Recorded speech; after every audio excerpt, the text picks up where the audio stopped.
करुणा निधि नाम तेरा, करुणा बरसाओ तुम। करुणा निधि नाम तेरा, करुणा बरसाओ तुम। करुणा निधि नाम तेरा, करुणा बरसाओ तुम। करुणा निधि नाम तेरा, करुणा बरसाओ तुम। सोए हुए भाग्य को हे नाथ जगाओ तुम।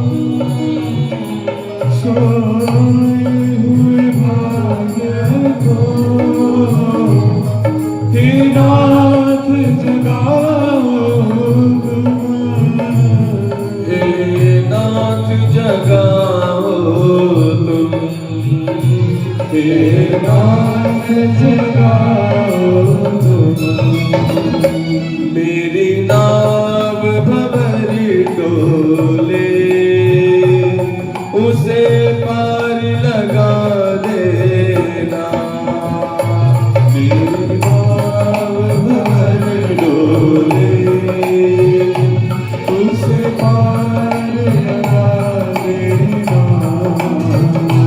गुरुदेव कृपा करके मुझको अपना लेना। गुरुदेव कृपा करके मुझको अपना लेना।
तुम सुख के सागर हो, भक्ति के सहारे हो। तुम सुख के सागर हो, भक्ति के सहारे हो। तुम सुख के सागर हो, भक्ति के सहारे हो। तुम सुख के सागर हो, भक्ति के सहारे हो। मेरे मन में समाए हो, मुझे प्राणों से प्यारे हो। मेरे मन में समाए हो, मुझे प्राणों से प्यारे हो। मुझे प्राणों से प्यारे हो, मुझे प्राणों से प्यारे हो। नित्य माला जप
करके मुझको अपना लेना। जय गुरुदेव, जय गुरुदेव, जय गुरुदेव, जय गुरुदेव, जय गुरुदेव, जय गुरुदेव, जय गुरुदेव, जय गुरुदेव।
मैं संतों का सेवक हूँ,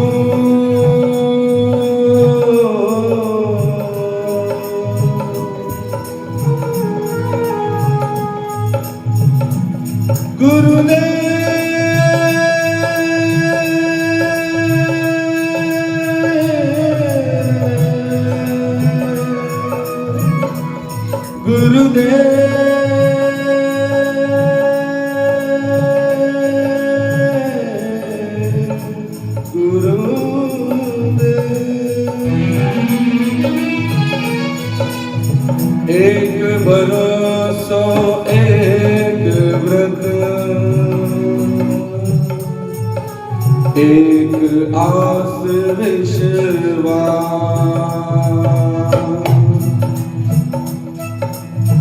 स्वाति मूल गुरुदेव है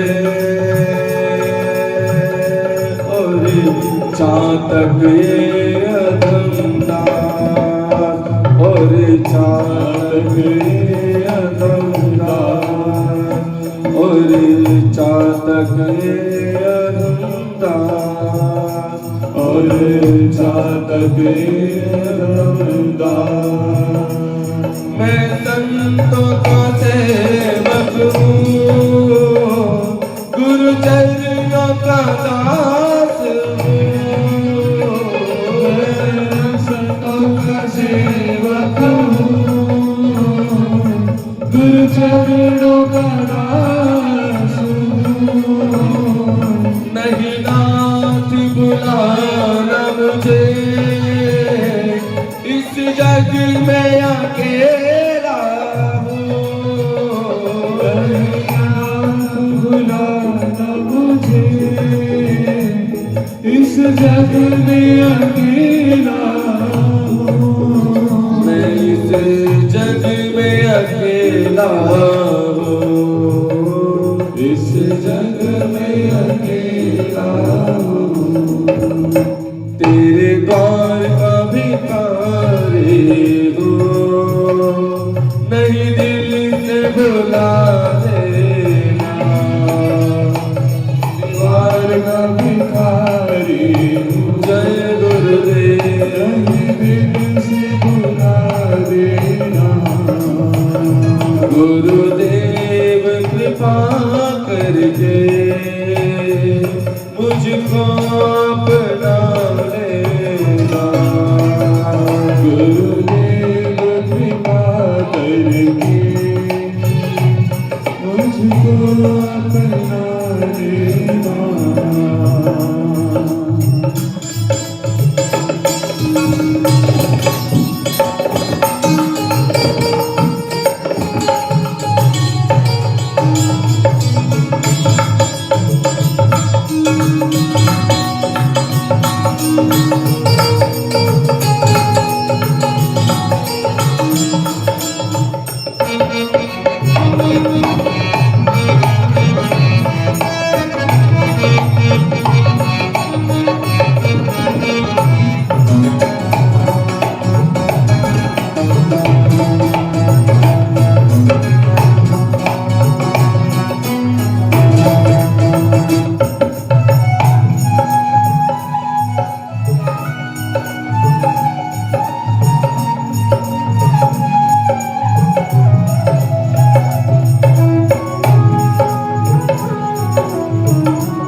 श्री कृष्ण चैतन्य प्रभु नित्यानंदा श्री कृष्ण चैतन्य प्रभु नित्यानंदा श्री अद्वैत गदाधर शिव सदी गौर भक्त वृंदा श्री अद्वैत गदाधर शिव सदी गौर भक्त वृंदा श्री कृष्ण चैतन्य प्रभु नित्यानंदा श्री कृष्ण चैतन्य प्रभु नित्यानंदा श्री अद्वैत गदाधर शिव सदी गौर भक्त वृंदा श्री अद्वैत गदाधर शिव सदी गौर भक्त वृंदा हरे कृष्णा कृष्णा कृष्णा हरे हरे हरे राम राम राम हरे हरे हरे कृष्णा कृष्णा कृष्णा हरे हरे हरे राम राम राम हरे हरे हरे कृष्णा कृष्णा कृष्णा हरे हरे हरे राम राम राम हरे हरे हरे कृष्णा कृष्णा कृष्णा हरे हरे हरे राम राम राम हरे हरे हरे कृष्णा कृष्णा कृष्णा हरे हरे हरे राम राम राम हरे हरे हरे कृष्णा कृष्णा कृष्णा हरे हरे हरे राम राम हरे हरे हरे कृष्णा कृष्णा कृष्णा हरे हरे हरे राम राम राम हरे हरे हरे कृष्णा कृष्णा कृष्णा हरे हरे हरे राम राम हरे जय जय राधा रमन हरि बोल जय जय राधा रमन हरि बोल जय जय राधा रमण हरि बोल राधा रमण हरि बोल जय जय राधा रमन हरि बोल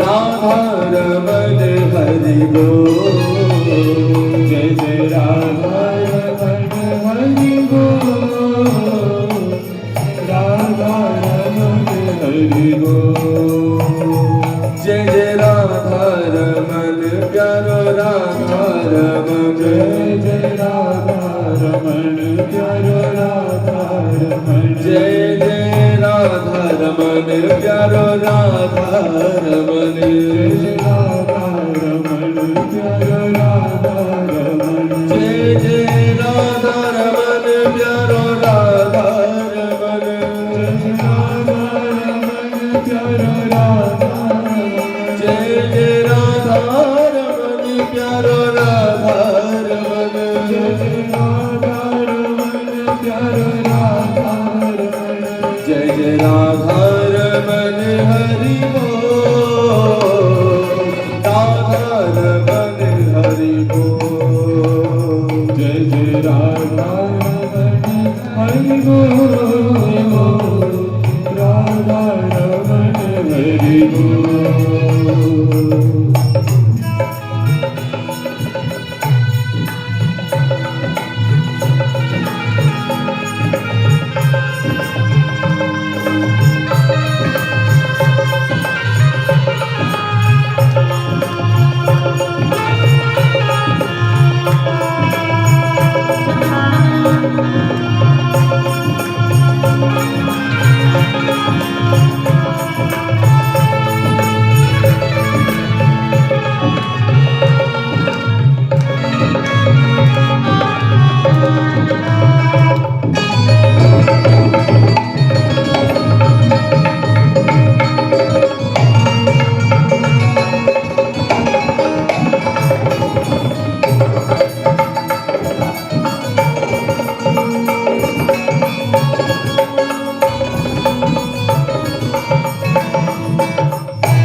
नटनागर नवल चहल रसिया, नटनागर नवल चहल रसिया, नटनागर नवल चहल रसिया, नटनागर नवल चहल रसिया। प्यारो गाना है मेरो मन बसिया, प्यारो गाना है मेरो मन बसिया, प्यारो गाना है मेरो मन बसिया, प्यारो गाना है मेरो मन बसिया।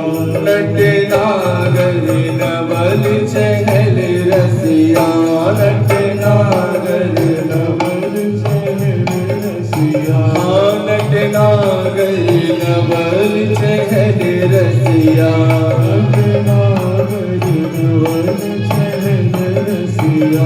जय जय कालिंदी कोल किलो राधा रमन हरि बोल, जय जय कालिंदी कोल किलो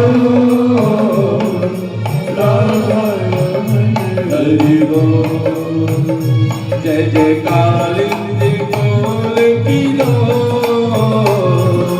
राधा रमन हरि बोल, जय जय कालिंदी कोल किलो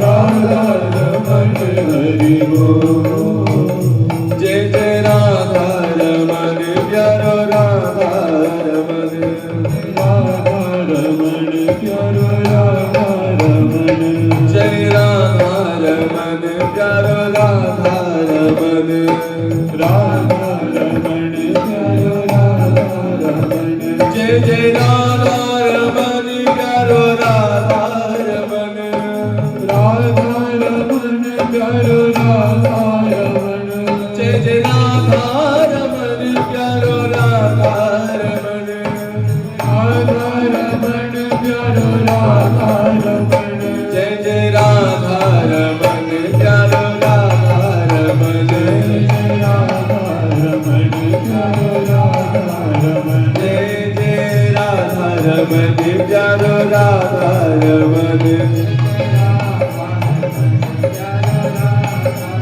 ओ मन चल रे वृंदावन धाम, श्री राधे राधे गाए, मन चल रे वृंदावन धाम, श्री राधे राधे गाएंगे, मन चल रे वृंदावन धाम, श्री राधे राधे गाएंगे, मन चल रे वृंदावन धाम, श्री राधे राधे गाएंगे, राधे राधे गाएंगे, श्याम श्याम गाएंगे, राधे राधे गाएंगे, श्याम श्याम गाएंगे, श्री राधे राधे गाएंगे, श्याम श्याम गाएंगे, श्री राधे राधे गाएंगे, श्याम श्याम गाएंगे, मन चल रे वृंदावन धाम, श्री राधे राधे गाएंगे, मन चल रे वृंदावन धाम,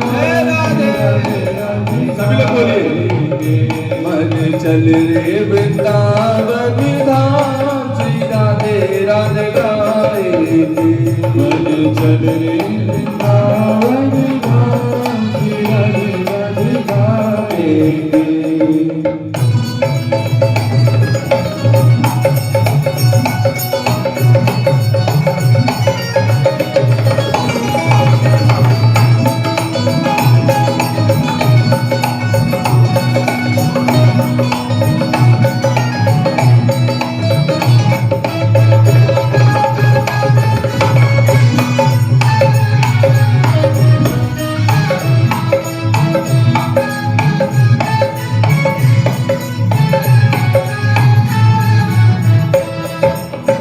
वृंदावन में राधा गोविंद, वृंदावन में राधा गोविंद, वृंदावन में राधा गोविंद,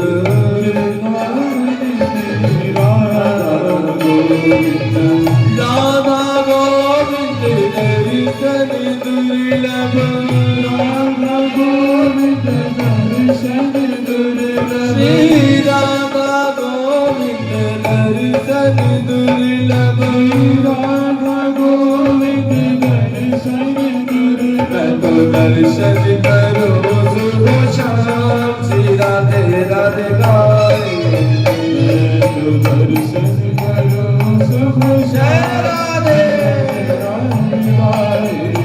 हमें तो दर्शन करो सुबह शाम श्री राधे राधे गाएंगे तो दर्शन करो शुभ शाम श्री राधे राधे गाएंगे राधे राधे गाएंगे शबा शबा गाएंगे राधे राधे गाएंगे श्यामा श्यामा गाएंगे राधे राधे गाएंगे शबा शबा गाएंगे राधे राधे गाएंगे श्यामा श्यामा गाएंगे राधे राधे गाएंगे शबा शबा गाएंगे राधे राधे गाएंगे श्यामा श्यामा गाएंगे राधे राधे गाएंगे श्यामा श्यामा गाएंगे राधे राधे गाएंगे श्यामा श्यामा मन गाएंगे चल रे वृंदावन धाम से राधे राधे गाएंगे मन चल रे वृंदावन धाम श्री राधे राधे गाएंगे मन चल रे वृंदावन धाम श्री राधे राधे गाएंगे मन चल रे वृंदावन धाम श्री राधे राधे गाएंगे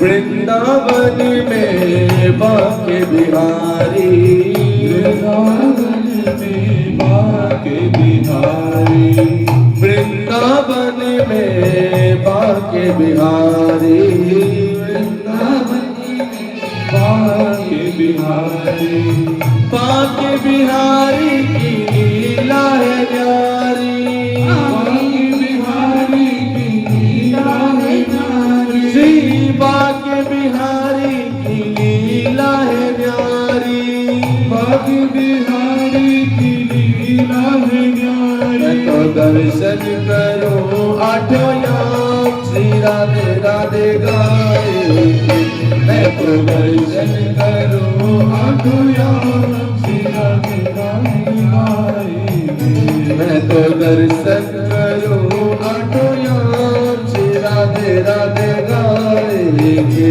मैं तो दर्शन करूं आठों याम श्री राधे राधे गाएंगे राधे राधे गाएंगे श्यामा श्यामा गाएंगे राधे राधे गाएंगे श्यामा श्यामा गाएंगे श्री राधे राधे गाएंगे श्यामा श्यामा गाएंगे राधे राधे गाएंगे श्यामा श्यामा गाएंगे श्री राधे राधे गाएंगे श्यामा श्यामा गाएंगे राधे राधे गाएंगे श्यामा श्यामा गाएंगे जय राधे राधे गाएंगे श्यामा श्यामा गाएंगे राधे राधे गाएंगे श्यामा श्यामा गाएंगे श्री राधे राधे गाएंगे श्यामा श्यामा गाएंगे राधे राधे गाएंगे श्यामा श्यामा गाएंगे श्री राधे राधे गाएंगे श्यामा श्यामा गाएंगे राधे राधे गाएंगे श्यामा श्यामा गाएंगे मन चल रे वृंदावन धाम श्री राधे राधे गाएंगे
सेवा कुंज की सेवा कर ले, सेवा कुंज की सेवा कर ले, सेवा कुंज की सेवा कर ले, सेवा कुंज की सेवा कर ले।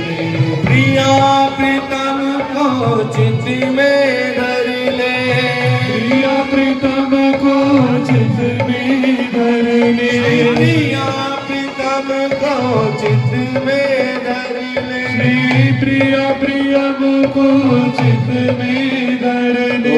मिल जाए श्याम श्याम श्री राधे राधे गाए, गोरे मिल जाए श्याम श्याम श्री राधे राधे गाएंगे।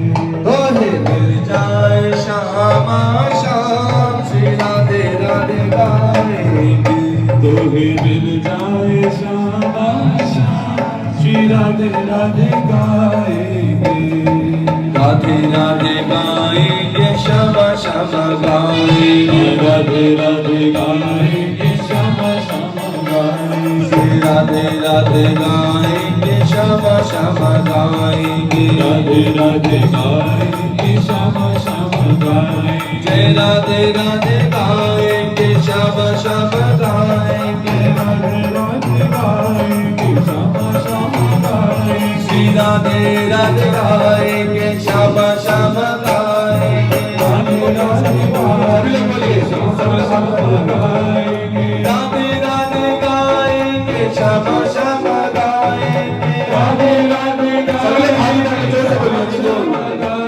श्री राधे राधे गाएंगे श्याम श्याम गाएंगे, राधे राधे गाएंगे श्याम श्याम गाएंगे। मन चल रे वृंदावन धाम, श्री राधे राधे गाएंगे, मन चल रे वृंदावन धाम, श्री राधे राधे गाएंगे। मन चल रे वृंदावन धाम, श्री राधे राधे गाएंगे, मन चल रे वृंदावन धाम, श्री राधे राधे गाएंगे।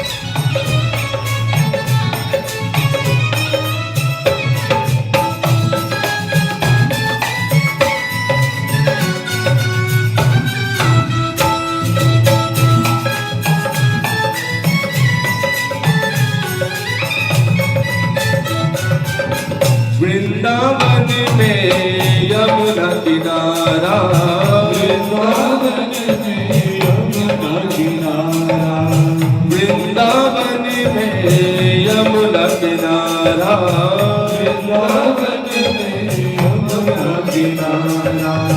निर्मल शीतल बहती है धारा, निर्मल शीतल बहती है धारा, निर्मल शीतल बहती है धारा, निर्मल शीतल बहती है धारा। बाबे ओ बाबे हवा में गोता लगाओ सुबह शाम, श्री राधे राधे गाएंगे, बाबे गोता लगाओ, सभी लोग बोलिए, श्री राधे राधे गाएंगे। हवा में गोता लगाओ सुबह शाम, श्री राधे राधे गाएंगे, बाबे गोता लगाओ सुबह शाम, श्री राधे सब लोग साथ में एक साथ बोलेगा। राधे राधे गाएंगे श्यामा श्यामा गाएंगे, बोलिए राधे राधे जोर से बोलिए, श्यामा श्यामा गाएंगे। राधे राधे गाएंगे श्यामा श्यामा गाएंगे, राधे राधे गाएंगे श्यामा श्यामा गाएंगे। जय राधे जय राधे जय राधे जय राधे।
जय जय श्री राधेश्वर।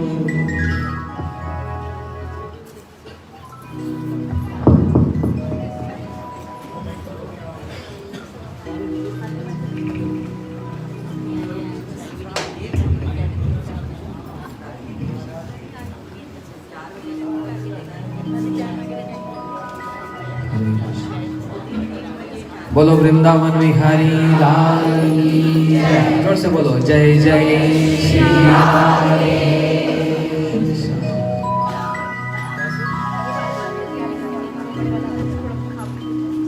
ओम अज्ञानतिमिरन्धस्य ज्ञानाञ्जनशलाकया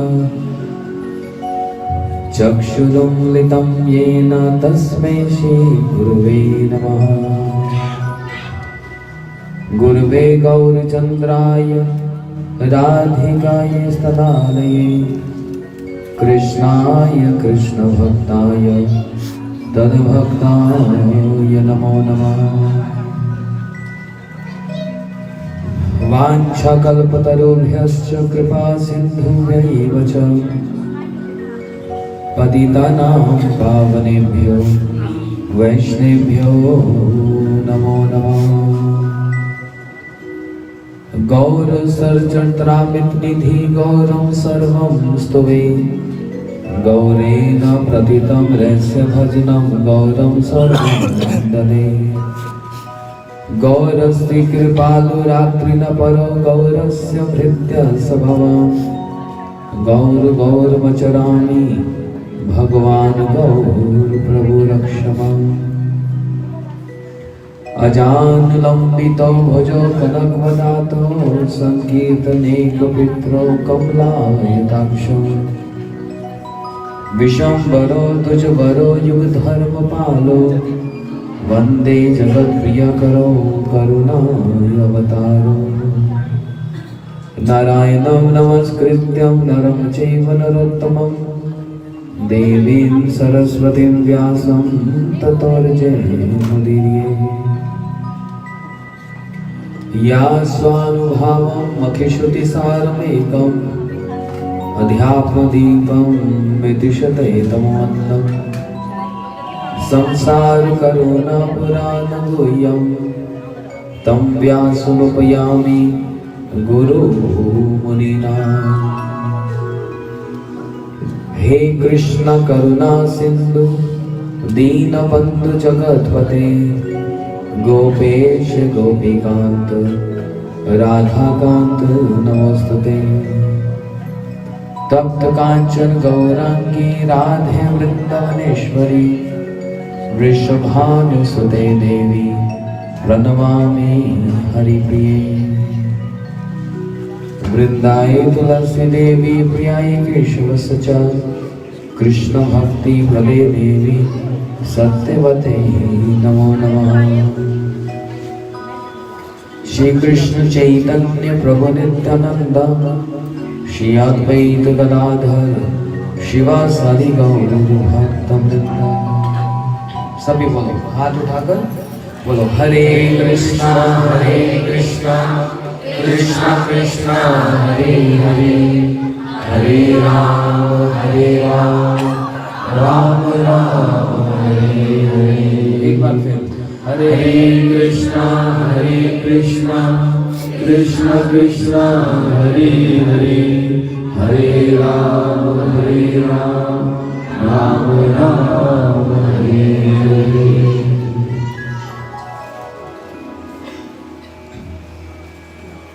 श्रीमद् भागवत आज कथा का षष्ठ दिवस।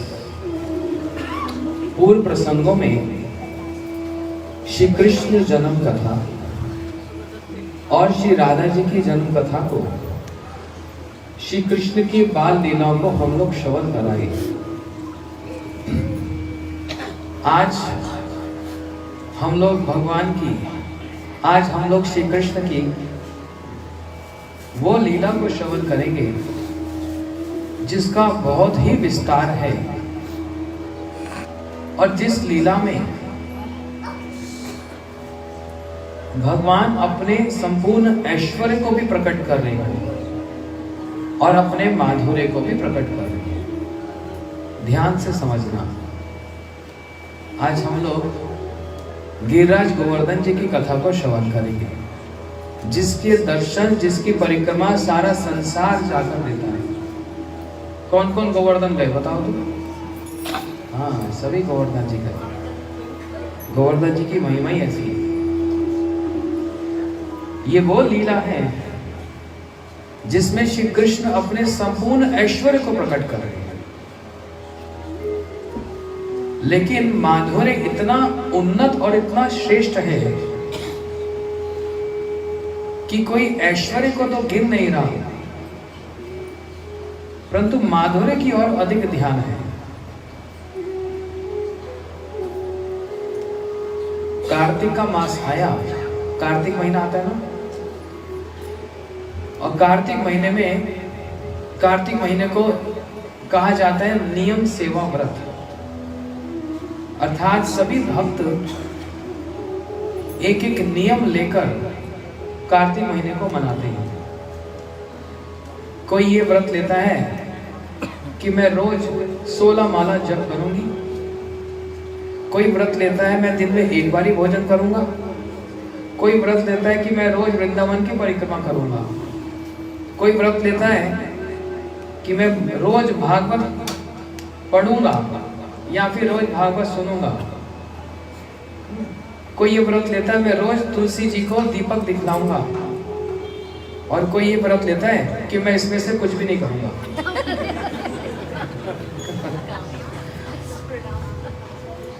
बोले दुनिया इधर की उधर हो जाए, इसमें से हाथ भी नहीं लगाऊंगा किसी चीज में, है ना। कन्हैया ने भी व्रत लिया, बोलते सारे भक्त व्रत ले रहे हैं, कार्तिक का महीना आया और ये तो राधा जी का महीना है, हम भी कोई व्रत ले। तो सखाओं ने पूछा कन्हैया तुम कौन सा व्रत लोगे? बोलते हम भी व्रत लेते हैं, रोज नए नए घर में जाकर चोरी करेंगे, माखन की चोरी करेंगे रोज नए नए घर जाकर, एक घर में दोबारा फिर नहीं जाएंगे। बहुत बड़ा व्रत है ये, कोई साधारण बात है, पूरी प्लानिंग है इसके पीछे। और उस समय कन्हैया की आयु 7 वर्ष की। श्री कृष्ण की जो लीला है उनमें इनकी जो आयु है वो लीला 3 भाग में विभक्त है। बाल्य लीला, पौगंड लीला और कैशोर लीला।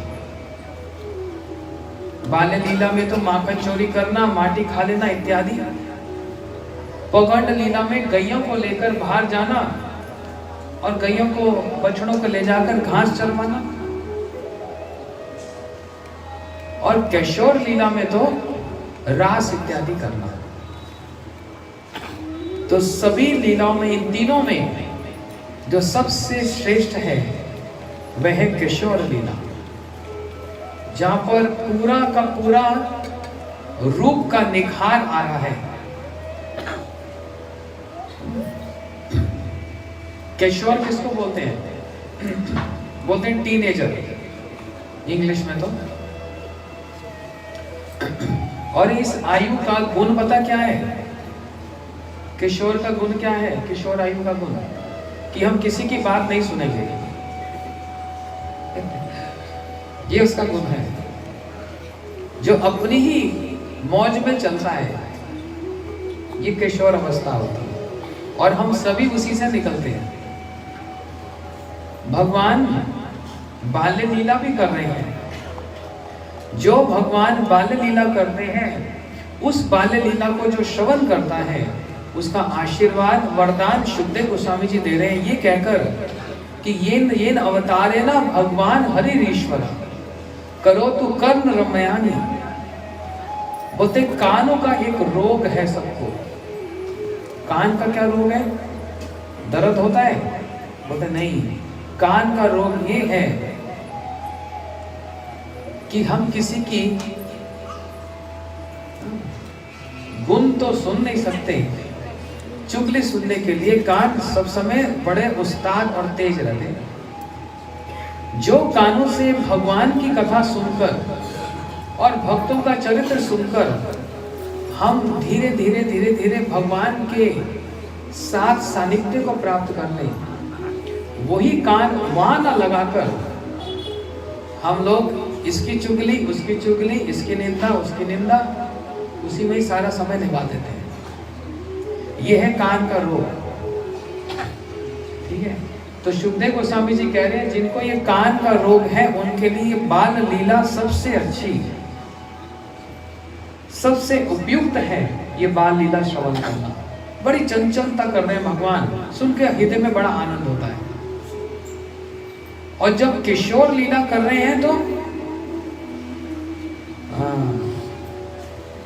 किशोर लीला का मतलब वहां पर रास लीला कर रहे हैं। तो एक तो कान का रोग है और एक हृदय का रोग है, हार्ट प्रॉब्लम। वो क्या, कोलेस्ट्रॉल बढ़ गया, वो वाला नहीं। हृदय का रोग होता है संसार का आकर्षण, इसको देखकर आकर्षण, उसको देखकर आकर्षण, ये जो अट्रैक्शन है उसी के कारण ही सब समय इस संसार में व्यक्ति बंद करके रहता है, पूरा बंद जाता है। तो इस रोग की दवाई क्या, इसकी औषधि है किशोर लीला श्रवण करना। वही रास लीला को ध्यान से समझना जो मैं समझाने जा रहा हूं। उसी रास लीला को पुष्ट करने के लिए, उसको नरिश करने के लिए भगवान ने दो लीला रची। क्यों? पूरे वृंदावन के हीरो कौन है? उसको बोला जाता है नायक, वो है कृष्ण। इसलिए उनका नाम है धीर ललित नायक। और साधारण भाषा में बोलते हैं हीरो। तो नायक जब हीरोइन को अपनी ओर अट्रैक्ट करता है, आकर्षण करता है, तो क्या करता है? बड़े बड़े कारनामे करके दिखलाता है। तो धीर ललित नायक श्री कृष्ण, वृंदावन की गोपियां जो उनकी अपनी ही शक्तियां हैं, राधा जी और कृष्ण में कोई भेद नहीं। जैसे एक अग्नि जलती है और उस अग्नि में उसका तेज भी होता है और दाही का शक्ति भी होती है, जलाने वाली शक्ति। अब तेज और जलाने वाली शक्ति को कोई अलग कैसे कर सकता है? कर पाओगे? इसलिए राधा जी और कृष्ण ये दोनों ही क्या हैं? एक ही वस्तु है, एक ही आत्मा है, लेकिन अपनी इच्छा से दो हो गए, है एक ही। श्री कृष्ण शक्तिमान, श्री राधा जी शक्ति। बिना शक्ति के शक्तिमान का कोई अस्तित्व ही नहीं है। बिना शक्ति के हम रह सकते हैं? इसलिए शक्तिमान और शक्ति में श्री राधा जी और श्री कृष्ण में कोई भेद नहीं, दोनों एक ही वस्तु हैं। ये शास्त्र का प्रमाण है। इसलिए जो विष्णु के भक्त होते हैं उनको वैष्णव कहते हैं, जो कृष्ण के भक्त हैं उनको कार्ष्णिक कहते हैं, और जो राधा जी के भक्त हैं उनको गौड़िया कहते हैं। और वृंदावन में तो सब क्या बोलते हैं? जय श्री कृष्ण। वो मथुरा में बोलते हैं, और वृंदावन में क्या बोलते हैं? क्या बोलते हैं? पीछे वाले तो बोल ही नहीं रहे। तो जो राधा जी के भक्त उनको गौड़िया कहते हैं। इसलिए श्री कृष्ण की कालिया दमन लीला, सर्प के ऊपर नृत्य कर रहे हैं। किस लिए? सबको अपनी ओर आकर्षित करने के लिए। ये बतला रहे हैं कि देखो, तुमने बड़े बड़े नृत्यकों को देखा होगा, नर्तकों को देखा होगा, जो रस्सी के ऊपर चलकर नाच करके दिखलाते हैं, जो अंगारों के ऊपर, कांच के ऊपर नाच के दिखलाते हैं। लेकिन आज तक कभी ऐसा नहीं देखा होगा कि जो सांप के फन पर नृत्य करके दिखलाए। तो श्री कृष्ण कालिया सर्प के फनों पर नृत्य कर रहे हैं, जिनको देखकर सारे देवता अपने अपने वाद्यों को ले आए, कोई ढोल, कोई मृदंग, कोई करताल, कोई झंप, बीना इत्यादि। और श्री कृष्ण के नृत्य कौशल को देखकर इतने सुंदर और तेज गति से नृत्य कर रहे हैं कि किसी की ताल के साथ ताल ही ना बैठ पा रही।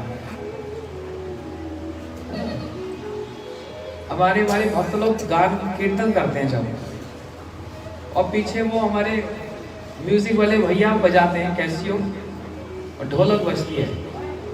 जहां पर ढोलक की एक ताल गलत होती है, सीधा कान में पहुंच जाता है। होता है ना, वो सब लोग नहीं समझ पाते, सब तो बोलते हैं बज रहा है बज रहा है। जिसको थोड़ा सा संगीत का ज्ञान हो, एक ताल एक गलत होती है, तुरंत आंख वहां चली जाती है, अरे ये क्या बजा दिया इसने, या फिर इसने कैसे गा दिया। अब मैं तो गायक नहीं हूं, लेकिन समझ तो रखता हूं। जहां ताल बिगड़ती है, एक सेकंड में ध्यान वहां चला जाता है। और जहां ताल बिगड़ी नहीं, गाने वाले का और नाचने वाले का भाव ही समाप्त हो जाता है ना भैया? कह रहे हैं हाँ। कन्हैया ऐसे नृत्य करे, कालिया के पदों पर ऐसे नृत्य करे। ब्रह्मा शिव सब देवता अपने अपने वाद्यों को ले आए, लेकिन ताता थैया तथा तथैया, जहां पर चरणों का विन्यास, जहां पर चलन हो और उनकी देवताओं की ताल ही ना बज पाए। कितनी तेज बजाएंगे ढोलक भैया। श्री कृष्ण कह रहे हैं जैसे मेरे चरण चलेंगे वैसे ढोलक बजाओ, तो पसीने छूट जाएं, इतना तेज तो ना बजा पाए। अच्छा, नटराज किनको कहते हैं? कौन है नटराज? शंकर जी, शिव जी। शिव जी है ना। एक बहुत अच्छा शिष्य मिल गया शिव जी को, भौमासुर। शिव जी ने एक बार नृत्य किया, इसने ढोलक बजाई। शिव जी बोले बड़े दिनों के बाद बढ़िया मिला बजाने वाला। हाँ, आनंद आ गया, आनंद आ गया आज को। और नृत्य के बाद शिव जी ने कहा बेटा तुम्हारी ढोलक में तो आनंद आ गया, कोई वर मांगना तो मांग लो। बोलते महादेव बाबा 1000 हाथ दे दो। बोलते 1000 हाथ लेके क्या करेगा? बोलते 500 बजाऊंगा एक साथ, जितना नाचना 500 ढोलक बजाऊंगा। ये तो जानबूझकर झूठ बोल गया। चाहता क्या है 1000 हाथ हो तो मेरे सामने कोई टिक ना पाए और मैं शिव को भी परास्त कर लूंगा।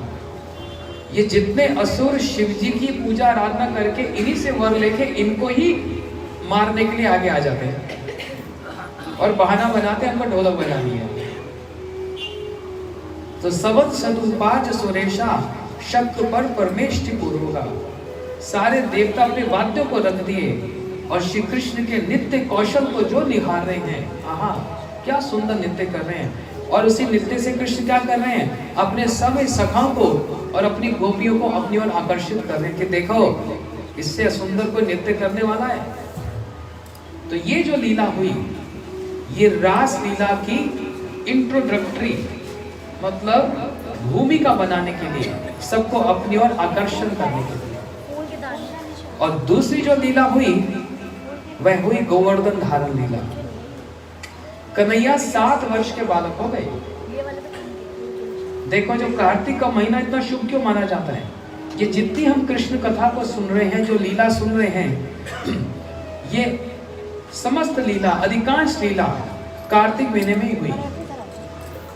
यशोदा मैया ने कन्हैया को कमर से बांध दिया, दाम बंधन लीला, दामोदर लीला, माखन चोरी लीला, माटी मृद भक्षण लीला, बहुत सारी ऐसी। और गोपाष्टमी दिवाली पे तो हुई, दीपावली, और फिर अन्नकूट उत्सव दिवाली के अगले दिन मनाते हैं ना। तो कन्हैया 7 वर्ष के बालक हुए। और जब बालक बड़ा होता है ना, तो कैसे पता लगता है बड़ा हो गया, सियाना हो गया? लंबाई से नहीं, समझ से। और बहुत कुछ जानना चाहता है। कन्हैया सुबह सुबह आंख मलते मलते मलते यशोदा मैया के पास आ गए। बोलते मैया ये क्या बना रही हो? मैया सुबह सुबह बड़े पकवान बना रही है।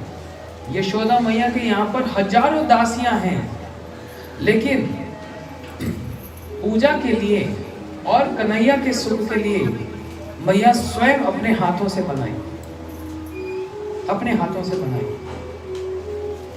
और कन्हैया आंख मलते मलते आ गए। मैया मैया एक बात पूछूं? जल्दी पूछ, परेशान मत कर। आज मेरा जन्मदिन है क्या? बोलते क्यों? तुम सुबह सुबह उठकर ब्रह्म मुहूर्त में इतने पकवान बना रही हो।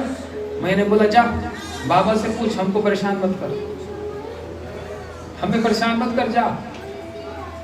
कोई सोचेगा अरे यशोदा मैया भगवान को ऐसा बोल दिए।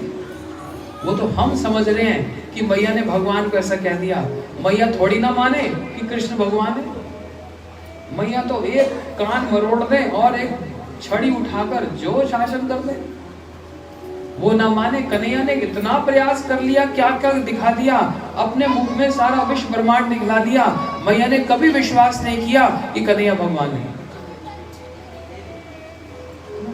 सखाओं ने कितना कुछ देख लिया कि आज कन्हैया ने इसको मारा, आज कन्हैया ने इसको मारा, आज कन्हैया ने इसको मारा, लेकिन कभी विश्वास नहीं किया कि कन्हैया भगवान है। ब्रज में तो कन्हैया को भगवान कहना भी गाली है। ना तो कोई इनको भगवान माने और ना ये भगवान मानना चाहते हैं। अरे सखाओं को जब चिढ़ाना होता है तो बोलते हैं देखो देखो भगवान आ रहा है, और कन्हैया तो अपनी आंख मूंद ले, अरे भैया और कुछ कहो, भगवान मत कहो। तो यशोदा मैया तुरंत कह दिया जा बाबा से पूछ, हमको परेशान मत कर। कन्हैया नंद बाबा के पास आए और उनके चरणों को प्रणाम किया, चरणों में प्रणाम किया। बताओ, इतने बड़े भगवान, सारे देवताओं के भी आराध्य हैं, सारे अवतारों के भी अवतारी, और आराधन किसका करे? श्री नंद बाबा के चरणों को पूजन करें। बाबा ने सिर सहलाया, आ मेरे लाल, जो गोद में बिठाया। बोलते बाबा एक प्रश्न करूं? हाँ पूछो। आज मेरा जन्मदिन आ रहा है क्या? बोलते क्यों? अरे मैया सुबह सुबह इतने पकवान बना रही है और ब्रज में चारों और पकवान ही पकवान बन रहे हैं, तो लगता है आज मेरा जन्मदिन है।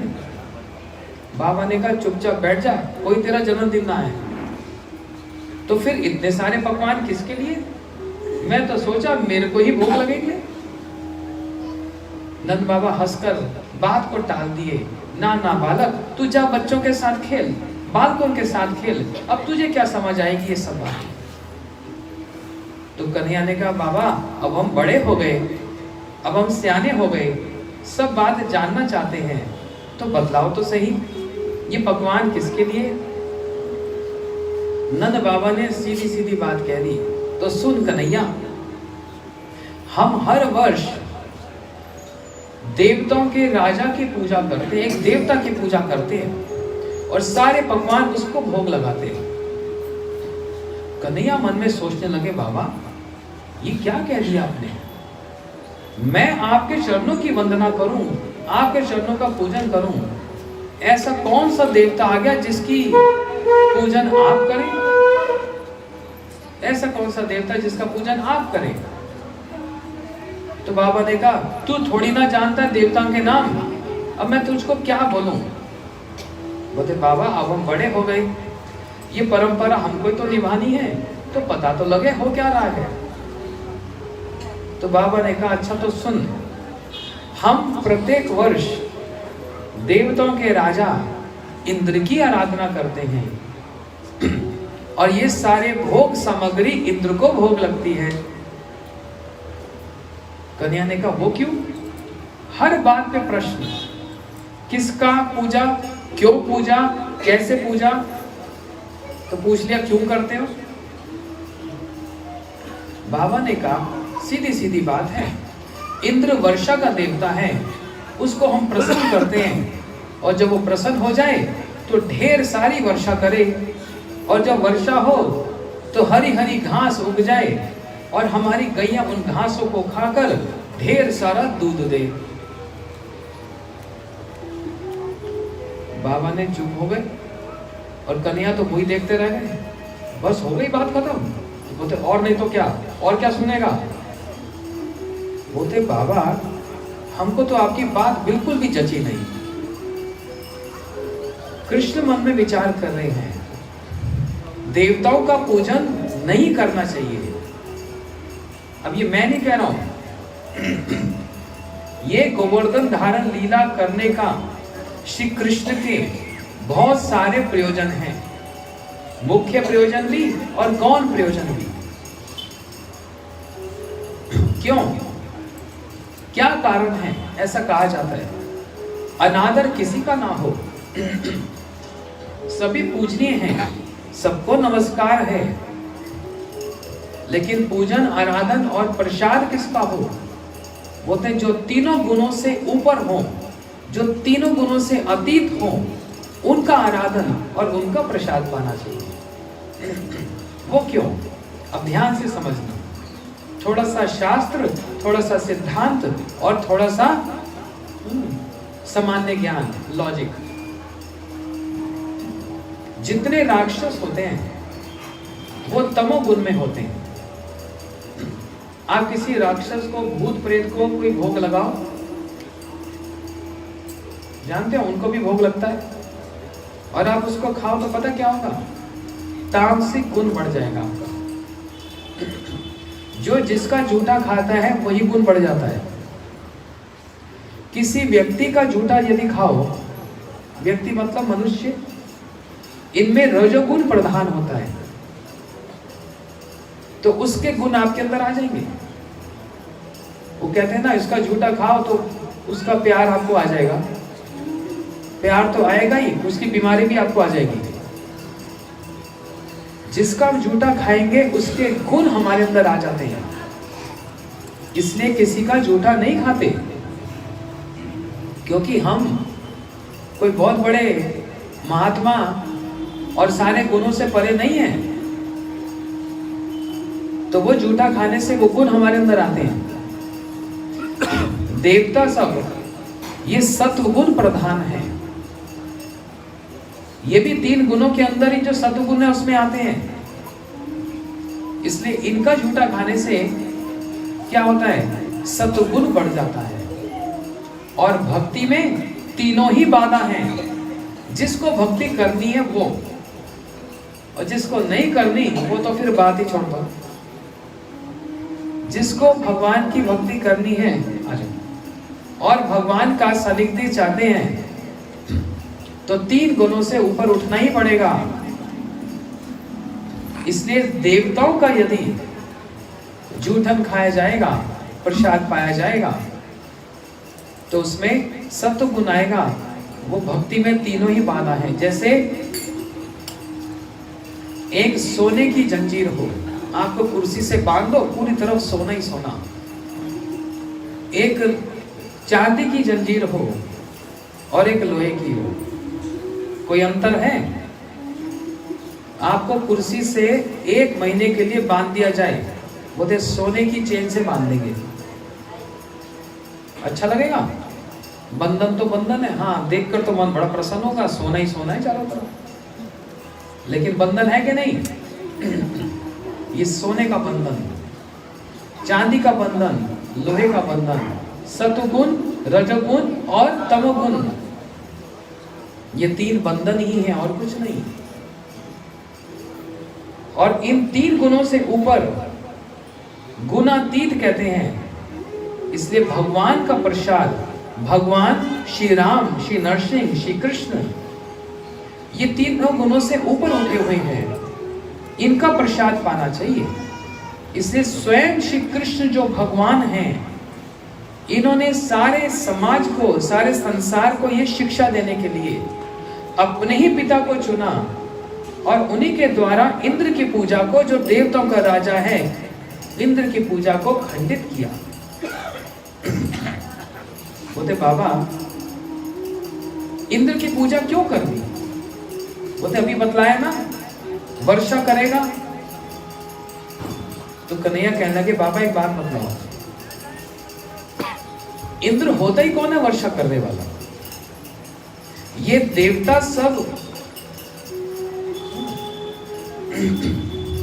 ये समस्त देवता ये कर्माधीन है। जीवों के यदि कर्म बड़े अच्छे हैं तो कोई भी देवता उनको फल देने से रोक नहीं सकता, और यदि कर्म ही खराब हैं तो जितनी भी अंगूठियां ताबीज पहनते हुए घूमो, बाबाओं के पीछे घूमो, कुछ नहीं होने वाला। कर्म संवार लो, और यदि बिगड़ा हुआ है तो संवर सकता है, और संवरने का एक ही उपाय है, वो भक्ति को छोड़कर और कोई उपाय नहीं है। जितनी अंगूठियां पहनते फिरो, जितने ताबीज पहन लो, कुछ नहीं होने वाला। लेकिन जहां पर भगवान की भक्ति आरंभ ही हो गई, क्लेश अग्नि शुभदा, सारे क्लेश वहीं पर शांत, और सारा शुभ वहां पर उदय होने लग जाता है। भक्ति में इतना बल है। अब वो भक्ति करना कोई बहुत कठिन काम नहीं है। सोचेंगे ये तो सन्यासियों का काम है, हम तो घर गृहस्थी वाले, खाओ पियो मौज मस्ती करो। नहीं, इतना सरल उपाय है। घर में रहते हुए भी ठाकुर जी का आराधन करना और भगवान का नाम जप करना, बस इतना ही है, इससे अधिक कुछ नहीं। इतना सरल सीधा उपाय है भक्ति करना, इतना सरल सीधा। भगवान का नाम करने से जीवा घिस जाती। 30-35 साल हो गए, अभी तक तो घिसी नहीं। मैंने देखा भी शीशे में कि कहीं थोड़ा सा कहीं से घिस गई हो तो ठीक रिपेयरिंग करा दें, टाका वाका लग जाए, लेकिन देखा वैसी की वैसी है, कहीं घिसती नहीं। और पूरा जीवन नाम करो, 24 घंटा नाम करो, कहीं से जीवा घिसती नहीं। इतना सरल है, उठकर बैठकर चलते हुए लेटे हुए कैसे भी, ये भक्ति है। इसलिए श्री कृष्ण कहने लगे बाबा, कन्हैया कह रहे हैं बाबा सुनो, जिस देश में, जिस प्रदेश में, जिस गांव में, जहां पर भी इंद्र की कोई पूजा नहीं करता, क्या वहां पर वर्षा नहीं होती? देर सवेर हर जगह वर्षा हो जाती है। तो देवता कर्माधीन है। यदि कर्म अच्छे हैं तो देवता बाध्य हैं फल देने के लिए, बाध्य हैं। और बाबा हमारे कर्म तो कितने सुंदर, हम गैयों की सेवा करते हैं, गैयों की आराधना करते हैं, तो इंद्र कौन है वर्षा करने वाला, नहीं करने वाला? बाबा थोड़े से झेप गए, तू हमसे ज्यादा जानता है। कन्हैया तो हंसकर बात को टाल दिए, बोले बाबा एक बात बतलाओ, इतने वर्षों से इस देवता की पूजा कर रहे हो, कभी इसने खाकर दिखलाया? बोले नहीं। तो दर्शन दिखलाया? बोले वो भी नहीं। बाबा बेकार का देवता है। श्री कृष्ण अब सिद्धांत सुन लो। वास्तव में ठाकुर जी, वास्तव में कन्हैया क्या विचार कर रहे हैं कि इंद्र है सत्वगुण प्रधान और मेरे बाबा हैं विशुद्ध सत्व। ये मर्यादा की हानि है। जो लोग समझ पा रहे हो वो समझ लेना, ये सिद्धांत है। यहाँ विशुद्ध सत्व सत्वगुण की आराधना करेगा, ये तो मर्यादा की हानि है। बल्कि सत्व गुण को, विशुद्ध सत्व की आराधना करनी चाहिए।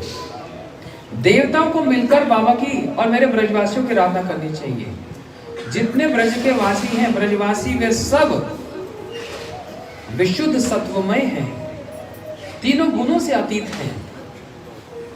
तो तीनों गुणों से अतीत विशुद्ध सत्व में जो उनका कलेवर है, जो देह है, उस विशुद्ध सत्व को, सत्वगुण की आराधना, ये तो मर्यादा की बिल्कुल हानि है। समझ आ रही है बात? नहीं समझ आ रही? किस किस को समझ आई बताओ तो? हाँ। इसलिए कथा ऐसी सुनो जिसमें सच में भागवत जी के विचार हो। वो नाटक, बैंड बाजा, गान बान वान हो गया, भागवत जी हो गई छुट्टी। क्या सीखा? कुछ नहीं। मैंने ना 100 भागवत सुन ली और याद कितना हुआ, सीखा कितना, वो कुछ नहीं। क्योंकि ये तो एक धर्म है ना, धर्म कमाया हमने। भागवत जी सुनना धर्म कमाना नहीं होता। भागवत जी सुनना आमदनी है। क्या आमदनी? कल सुन रहे थे प्रभु जी से, भक्ति की आमदनी है। इससे भक्ति कमाई जाती है। इसमें विचार हैं, भगवान के एक एक क्रिया के पीछे विचार है। यदि उंगली उठाएं तो क्या विचार, यदि नेत्र को घुमाएं तो क्या विचार, यदि चरण चले तो उसके पीछे भी विचार है। श्री कृष्ण के हाथ में क्या है, ये बजाते हैं जो,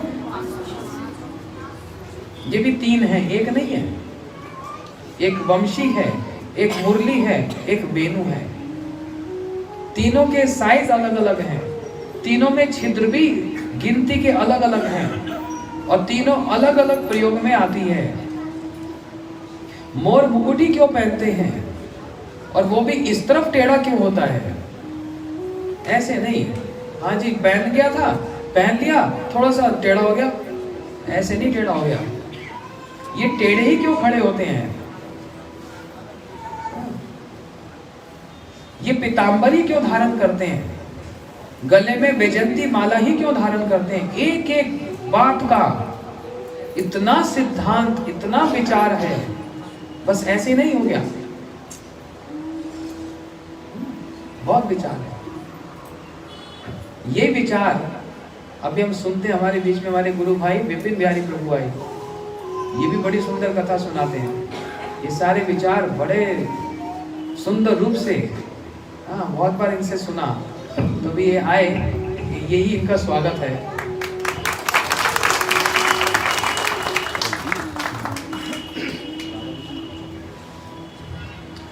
गुरुवे गौरचंद्राय श्रीराधिकाय तदालय कृष्णाय कृष्ण भक्ताय तद्भक्ताय नमो नमः।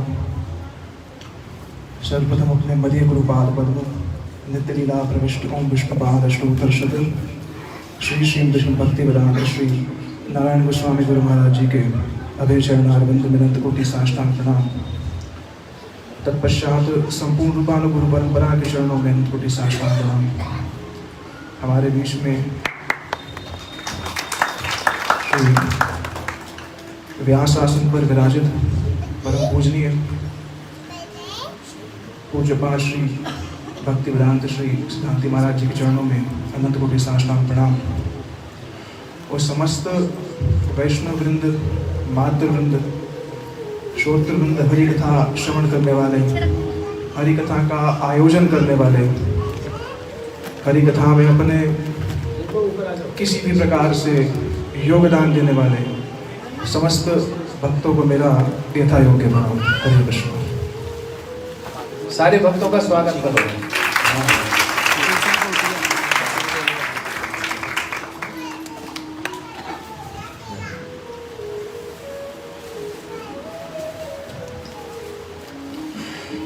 श्री महाराज जी के आदेशानुसार उन्हीं की ही कृपा को अपने मस्तक पे धारण करते हुए श्रीमद् भागवतम जी के इन गूढ़ निगूढ़ तत्वों को, इन अर्थों को हम लोग सुनने का प्रयास कर रहे हैं। भक्ति का आरंभ ही जो होता है वह श्रवण से होता है। वस्तु के विषय में पहले सुना जाता है और सुनने के बाद ही वस्तु का जो ज्ञान है वह प्रकट होता है।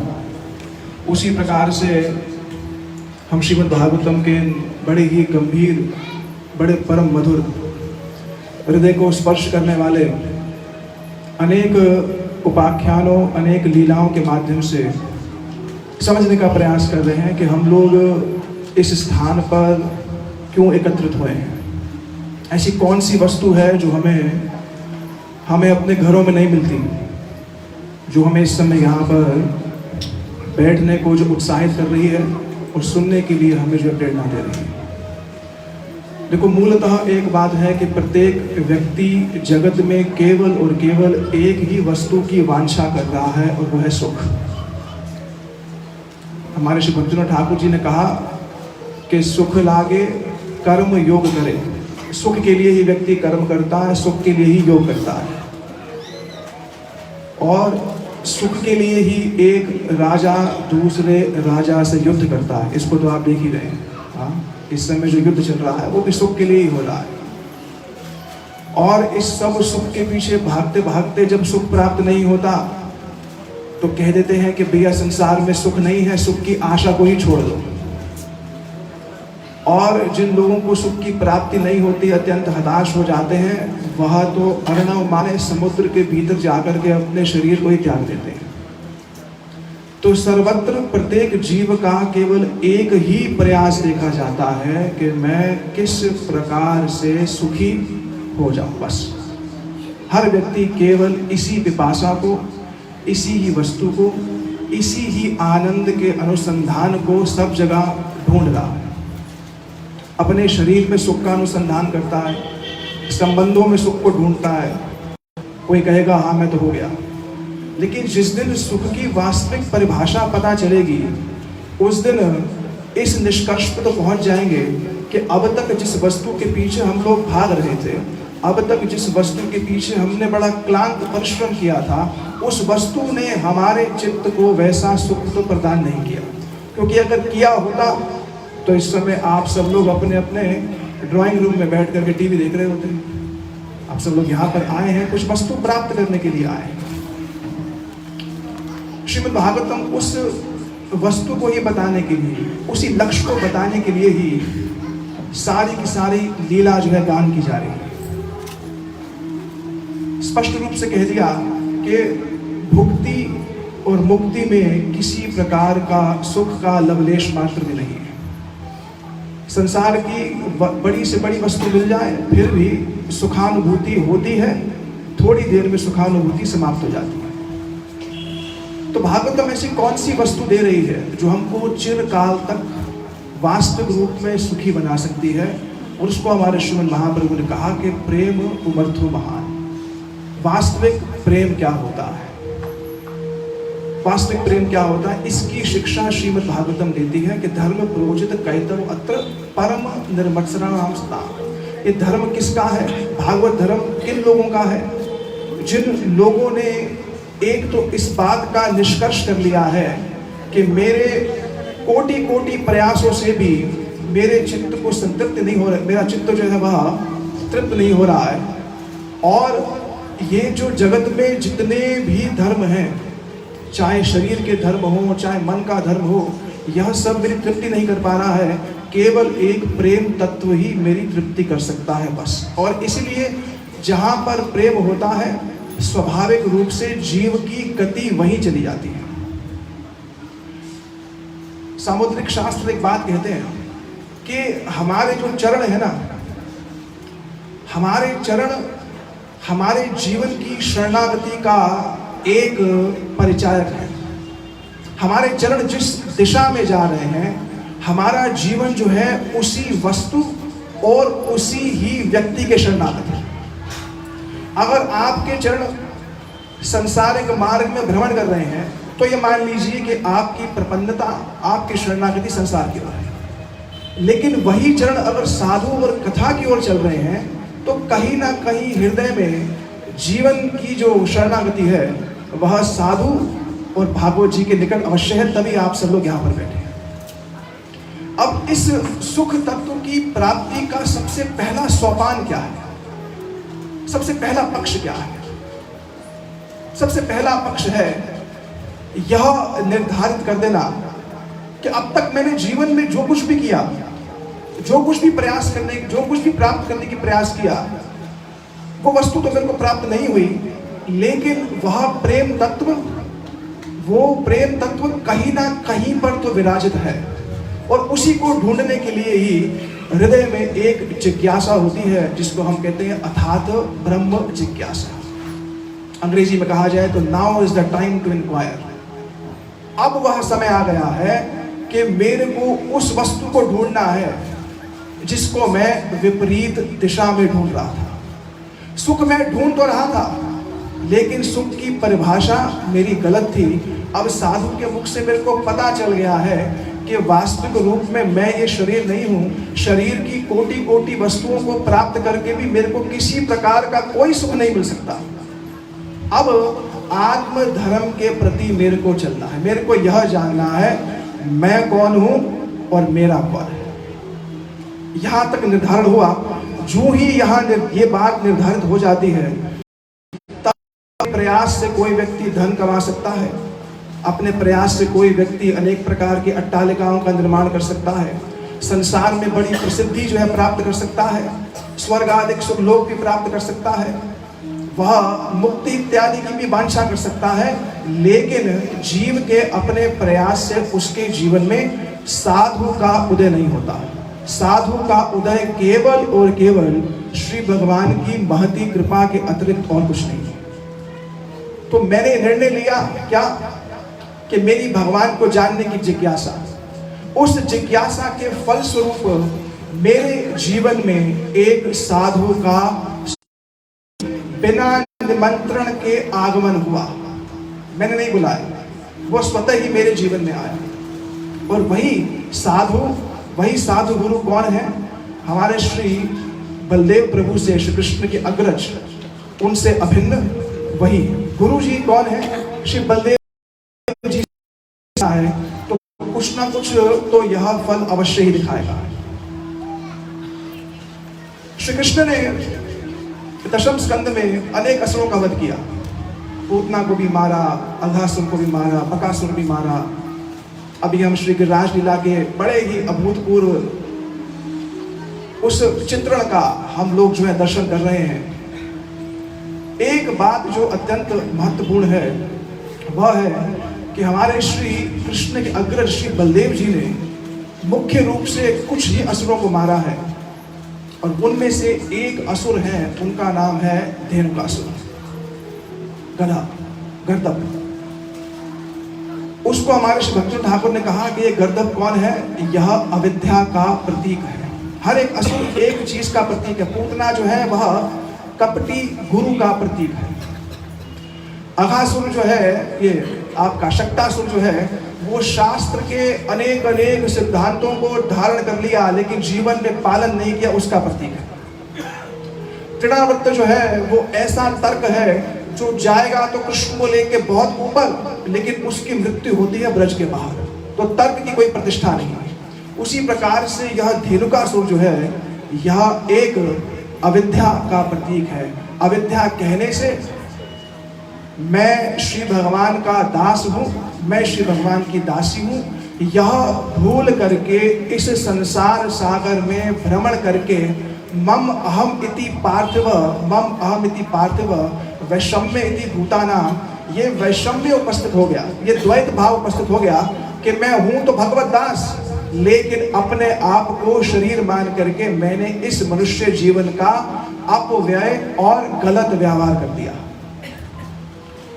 श्री वृंदावन में जब श्री कृष्ण और श्री बलदेव जी विचरण करते हैं, श्री सुखदेव गोस्वामी पाद वर्णन करते हैं। इसी लीला के आरंभ में बड़ी सुंदर बात करते हैं। और ब्रज की लीलाओं की एक विशेषता है कि जब भी श्री सुखदेव गोस्वामी पाद ने किसी भी असुर को मारने की लीला का वर्णन किया है, असुरों को मारने की लीला का वर्णन तो कुछ 2-3 श्लोकों में किया है, लेकिन उस लीला में श्री कृष्ण द्वारा असुरों को मारने पर भी श्री कृष्ण की मधुरता नष्ट नहीं होती।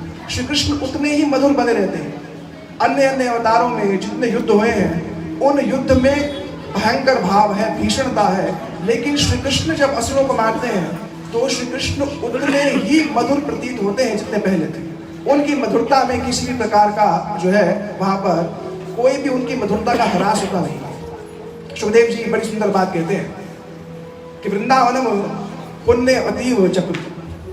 श्री राम और कृष्ण दोनों श्री वृंदावन में प्रवेश कर रहे हैं। बड़ा सुंदर वर्णन किया। बोले गावश चरंतो हो वृंदावनम पुण्य अति चक्रतु। वृंदावन तो वैसे ही धन्याति धन्य है।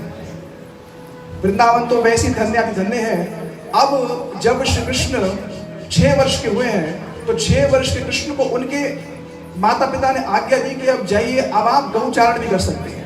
वृंदावन की भूमि श्री कृष्ण के उन चरण स्पर्श के लिए बड़ी लालायित थी, क्योंकि ठाकुर जी अब तक क्या थे, अपने घर के आसपास रहते थे।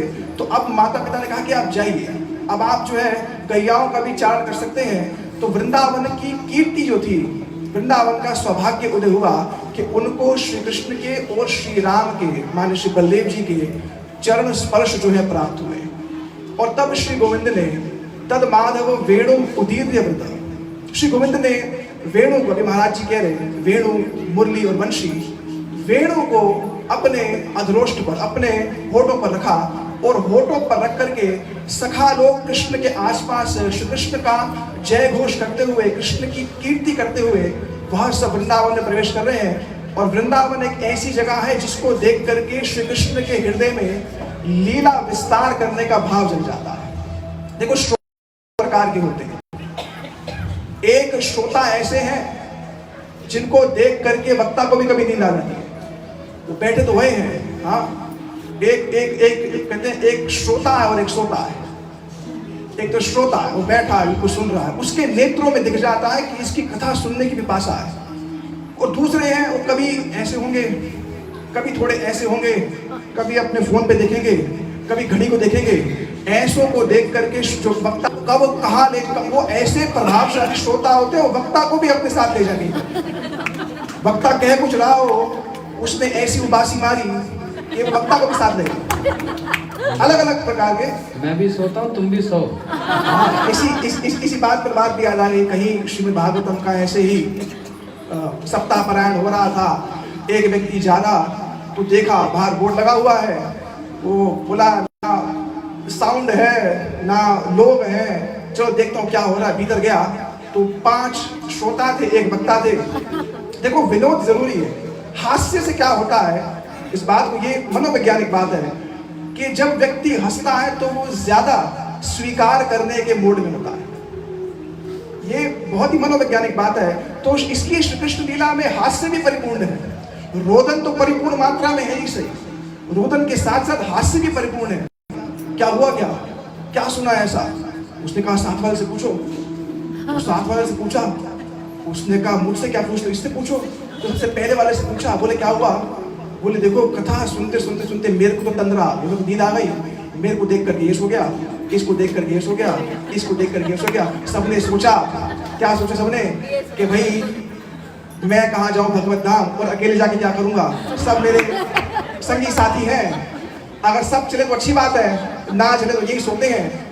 तो वक्ता के पास गए, बोले आप क्यों सोए थे? इनका तो विचार नहीं है भगवान के पास जाने का, आपका विचार। तो उन्होंने कहा जब श्रोता ही नहीं होंगे तो वक्ता क्या करेगा? तो मैंने सोचा मैं भी ये रुक जाऊंगा। ये अलग अपनी एक बात है। तो वृंदावन के अंदर श्री कृष्ण का बलदेव जी के साथ प्रवेश हुआ। बलदेव जी के साथ जो प्रवेश हुआ, श्री सुखदेव गोस्वामी पाद कहते हैं कि देखो उस समय वहां के जितने मधु थे, हाँ, तद मंजुघोष द्विज मृग आकुला, वहां के जितने भंवरे थे, वहां के जितने मृग थे, वहां के जितने भी अन्य अन्य प्रकार के जो भी पशु पक्षी थे, वह सब श्री कृष्ण और बलदेव जी का श्री वृंदावन में किस प्रकार से प्रवेश कर रहे हैं, वो सब स्वागत कर रहे हैं। और स्वागत कैसे कर रहे हैं? बड़ा सुंदर भाव दिया कि जितने भी वृक्ष हैं सब के सब अपने आप को समर्पण भाव में व्यक्त करने के लिए जितनी भी उनके पास सामग्री है, किसी वृक्ष के पास फल है तो किसी वृक्ष के पास फूल है, जो भी उनके पास उपलब्ध है, उस फूल और फल को लेकर के श्री बलदेव जी के चरणों में और श्री कृष्ण के चरणों में समर्पित कर रहे हैं। और किस भाव से कर रहे हैं? देखो वृक्ष कह रहे हैं कि हम तो श्री कृष्ण के साथ वृंदावन में चल नहीं सकते। क्यों? पशु पक्षी मृग ये सब चल सकते हैं, यमुना जी के सुगंध, यमुना जी जो है उसके ऊपर कमल जो है पत्र गंधना, सुखदेव जी कह रहे हैं कि ऐसे ऐसे कमल वृंदावन में जिसमें 100 प्रकार के पत्ते हैं और करोड़ों ऐसे वहां पर जो है अनेक प्रकार के कमल जो वहां पर खिल रहे हैं। वायु भी श्री कृष्ण के साथ चल सकती है, गायें भी श्री कृष्ण के साथ चल सकती हैं, पशु पक्षी मृग सब कृष्ण के साथ चल सकते हैं, लेकिन यह जो वृक्ष है ये कह रहे ओह हमारा कैसा मंद भाग्य है कि हमें चरणों में नत्वा अपने आप को समर्पित करके जो भी इनके पास है सुमन फल अर्णम, आपके चरणों में सुमन अर्पित कर रहे हैं, आपके चरणों में फल समर्पित कर रहे हैं। देखो वृंदावन का वृक्ष सामान्य नहीं है, वृंदावन का वृक्ष अगर सामान्य होता, हमारे आचार्य ने कहा अगर वृंदावन का वृक्ष सामान्य होता तो श्री उद्धव जी ब्रज में एक घास बनने की कामना नहीं करते। अगर वृंदावन का वृक्ष सामान्य होता तो श्री ब्रह्मा जी ये नहीं कहते कि मेरे को वहां पर एक पाषाण बना दो। वृंदावन का वृक्ष यह भक्ति का एक बहुत बड़ा विशेष बात है कि जितनी भक्ति बढ़ेगी, जितनी भक्ति पुष्ट होगी, स्वाभाविक रूप से स्वतः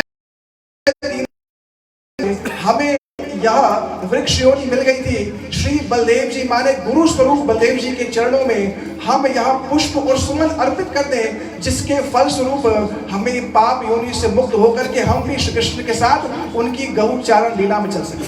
तो श्री गुरु की भूमिका सबसे अति आवश्यक है। देखो बिना वास्तविक सत संप्रदाय में श्री गुरु को धारण किए बिना भक्ति आरंभ नहीं हो सकती, ये स्पष्ट बात है। अब बलदेव जी गुरु तत्व है, इस प्रकार से भीतर प्रवेश किए वृंदावन के अंदर, और भंवरे क्या कर रहे हैं? भंवरे भी श्री बलदेव जी का अनुगमन कर रहे हैं। जैसे महात्मा लोग जो होते हैं ना, महात्मा लोगों के मुख से केवल और केवल क्या निकलता है? हरि कथा रूपी मधु जो है, 2 मिनट, हरि कथा रूपी अमृत जो है वो निकलता है। बस 3 मिनट दे दो सिर्फ, मैं 3 मिनट दे दो सिर्फ, मैं बस प्रवेश कर रहा हूँ, थोड़ी भूमिका बनानी पड़ी।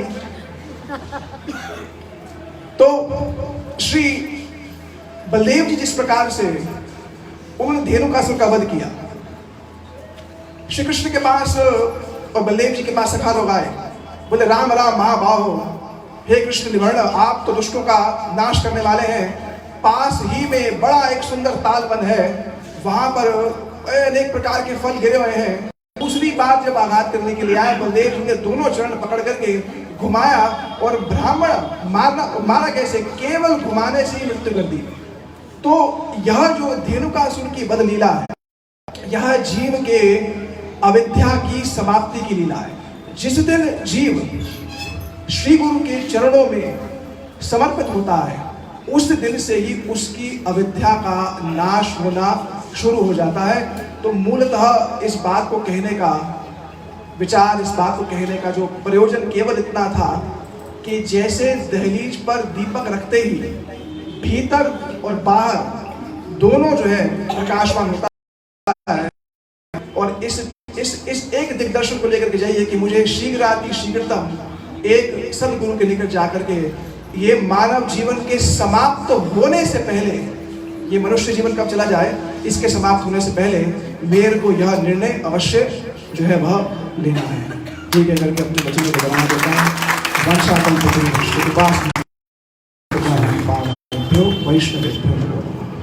अभी तो मैंने इनको रोक दिया, लेकिन ये ऐसी गाड़ी है जो 3 घंटा ना रुके। तो भागवत का समय 8 बजे तक है, 10 बजे तक ये सुनाएंगे, फिर 11 बजे तक ये सुनाएंगे, फिर आज तो जागरण हो जाए क्योंकि कल सुबह तो कथा ही है। इसलिए मैंने उनको बीच में रोक दिया। लेकिन बड़ी सुंदर बात, जैसे श्री कृष्ण ने कुछ असुरों को मारा, सुना था ना आप लोगों ने, ऐसे बलराम जी ने भी मारा। किसको मारा? एक गधे को। उसका नाम क्या बताया अभी? क्या बताया? धेनुकासुर। धेनु का मतलब होता है गधा। एक गधे को मारा। तो जैसे बलराम जी एक गधे को मारते हैं, ऐसे गुरु जी भी, वो बलराम जी के प्रकाश हैं, वो हमारे गधे जैसे बुद्धि को मारते हैं। गधा क्या करता है? भार ढोता है, लेकिन वो स्वाद नहीं ले पाता। इसलिए से रहता। इतने में एक और गधा आ गया लंगड़ाता हुआ। तो जमुना जी वाले गधे ने पूछा, भाई तू भी गधा मैं भी गधा, तेरे को तो तेरे मालिक ने बड़ा मारा। बोलते हाँ, टांग तोड़ दी मेरी। तो तू क्यों मालिक की सेवा करता है? छोड़ दे, मेरे साथ यहाँ पर है, जैसे मैं यहाँ रहता हूँ, कितनी शांति से सुखपूर्वक। बोलते अच्छा, सोच के कल बताता हूँ। अगले दिन बेचारा फिर आया। बोलते मेरा मालिक वो तो धोबी है ना, मेरे ऊपर कपड़े लादता है, बोलते इसलिए मारा होगा। बोलते वो तो ठीक है, पता क्या हुआ, एक बार मैंने देखा घर में मेरे मालिक ने कपड़ा धोया, उसकी बड़ी सुंदर सी एक बेटी है, वो कपड़े को प्रेस करती है। एक दिन उसने कपड़ा जला दिया, तो मेरे सामने ही मालिक ने बेटी से बोला, बेवकूफ, अगली बार कपड़ा जलाएगी तो तेरी शादी गधे से कर दूंगा। मैं तब से घर में बैठा हूँ, कब ये कपड़ा जलाए तो घर में तो मैं गधा बैठा ही, मेरी शादी इससे हो जाए। उस शादी के चक्कर में, विवाह के चक्कर में इतनी मार खा रहा है, लेकिन वो सुख पूर्वक जो वहां बैठा है उसकी तरफ ध्यान नहीं जा रहा। तो वही बात प्रभु जी कह रहे थे कि छोटे से सुख के लिए हम चारों ओर सुख ढूंढते हैं, सुख ढूंढते हैं, सुख ढूंढते हैं, लेकिन मार खाते हैं। किसकी? माया की मार खाते हैं। उस मार से बचाने के लिए गुरु जी स्वयं चलकर हमारे घर तक आते हैं, हमको कथा सुनाते हैं, हमको प्रेरणा देते हैं कि सब लोग भगवान का नाम करो, एकादशी का व्रत करो और माया की मार खाना बंद कर दो। क्यों नहीं चैन से सुख से सब रहें, और थोड़ा सा सुख अच्छा, उसके बाद गाड़ी आ गई मेरे पास, उससे भी बड़ी गाड़ी आ जाएगी। इसी चिंता में सारा जीवन ऐसे निकल जाता है और माया की लात खाते रहते हैं। इसलिए गुरु कर्म धारण, गुरु जी का चरणों का आश्रय लेकर, उनसे माला इत्यादि लेकर नाम करने से हमको धीरे धीरे धीरे धीरे समझ आ जाती है। तब माया हमको छू नहीं सकती, तब माया छू नहीं सकती। वृंदावन कौन कौन गए? वहां देखा मूर्ति वाले कैसे मूर्ति बनाते हैं, 100, 200, 500 मूर्तियां बेचते हैं अपनी दुकान पर, लेकिन देखो बनाते कैसे हैं। दुकान पर बेच रहा है वो सारी मूर्तियां हैं, उनमें प्राण प्रतिष्ठा नहीं है। लेकिन जिस गोपाल जी की घर में दुकान पर पूजा करता है उनमें प्राण प्रतिष्ठा है, इसलिए उसको पैर नहीं लगाता। उसी प्रकार ये उदाहरण से समझो, हम माया की लात तब तक खाते रहेंगे जब तक हमारे अंदर प्राण प्रतिष्ठा नहीं होगी। गुरु जी जब हमको मंत्र देते हैं, माला देते हैं, तो हमारे अंदर प्राण डालते हैं, भगवान को कान के द्वारा, मंत्र के द्वारा हृदय में स्थापित करते हैं, तब माया पैर नहीं लगाएगी, नहीं तो खूब पीटेगी। थोड़े दिन सुख देगी, फिर थोड़े दिन दुख देगी, फिर सुख देगी, बस इसी में सारा संसार निकल जाता है। बोलो वृंदावन बिहारी। आप लोग 1.5 घंटे से सुन रहे हो, अब ये भजन हो जाए फिर हमारे प्रभु जी भी कुछ सुनाएंगे। देखो ये कथा सम्मेलन है, भागवत के बीच में ऐसे ऐसे कितने वैष्णव यहाँ पर आए, कितनी सक्सेसफुल ये भागवत कथा है। इतने इतने दृष्टिकोण से आप कथा सुन रहे हो, और इतने सिद्धांत, इतने विचार ये कहीं पर भी सुनने को नहीं मिलेंगे। चलो, और जब तक भजन होगा सब लोग थोड़ा थोड़ा इधर हरे कृष्ण।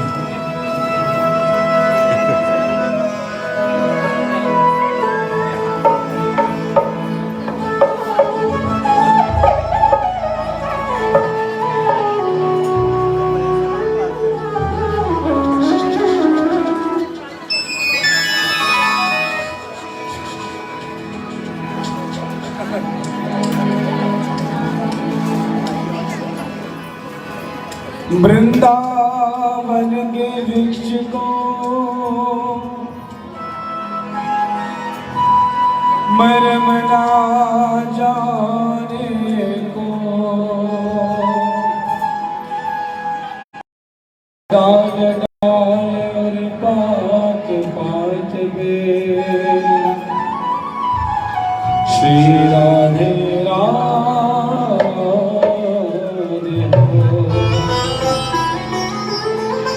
श्री वृंदावन धाम की। एक चीज मन में आई, एक अनाउंसमेंट जो कल करी थी रिमाइंड करा दूँ कि कल सुबह 8 बजे, कल संडे है ना, 32 रानू दीदी के घर पे सुबह 8 बजे महाजन इनाम देंगे।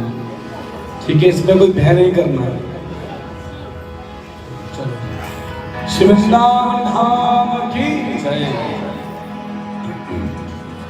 तो कह रही है श्रीमती राधा रानी समझ सके कन्हैया को बुला रही जमुना के किनारे।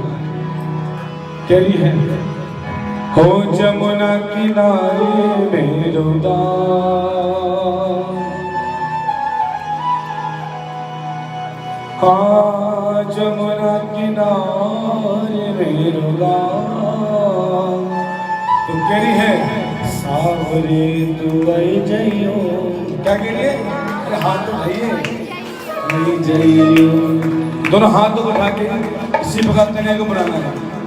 सावरे तू आई जइयो, सावरे तू आई जइयो, सावरे तू आई जइयो, सावरे तू आई जइयो, सावरे तू आई जइयो, सावरे तू आई जइयो, सावरे तू आई जइयो, सावरे तू आई जइयो। जमुना किनारे मेरो गाँव, मेरो गाँव, जमुना किनारे मेरो गाँव, मेरो गाँव, जमुना किनारे मेरो गाँव, मेरो गाँव, जमुना किनारे मेरो गाँव। हो सावरे, हो सावरे आई जइयो, आधे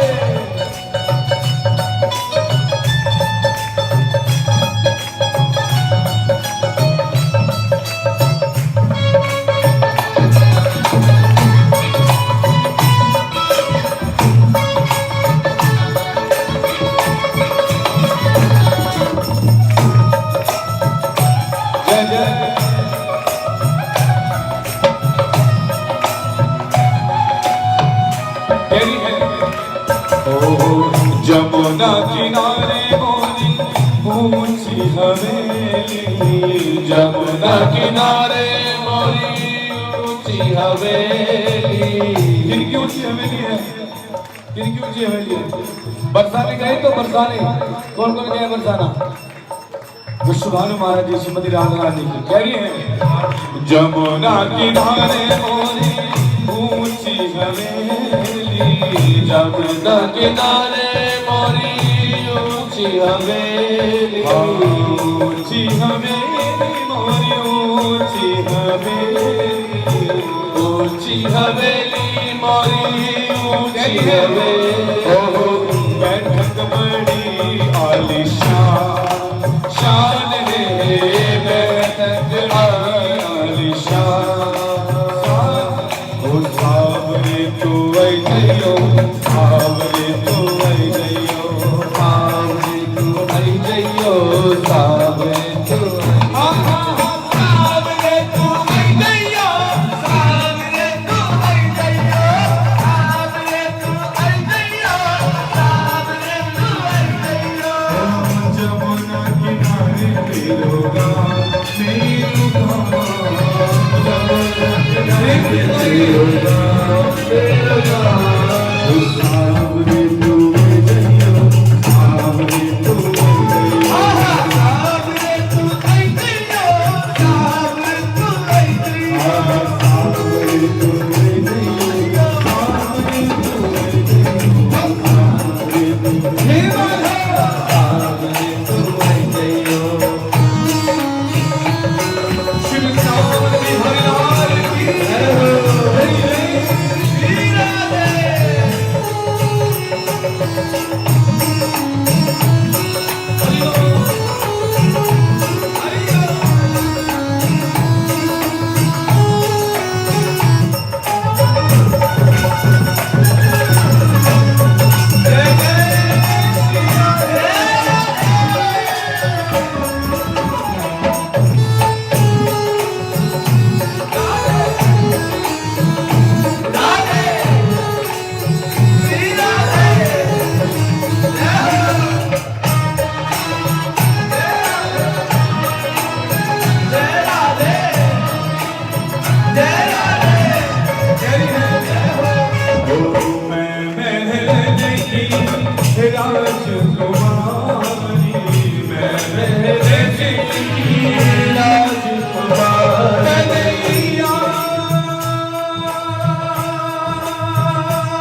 हे काना रे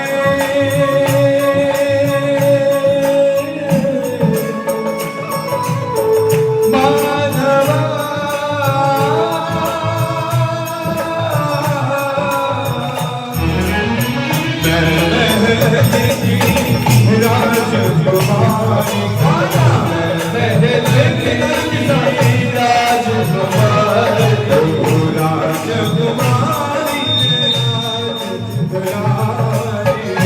राजकुमारी राजकुमारी ने राजकुमारी बाबा मेरे विश्वनाथ बाबा मेरे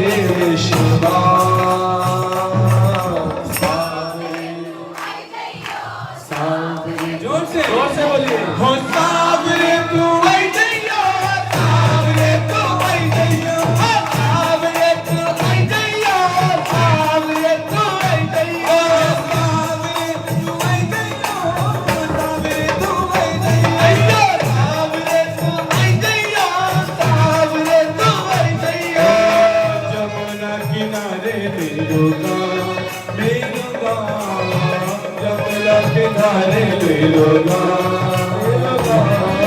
सावरे तो जयो सावरे तो जयो सावरे तो जयो सावरे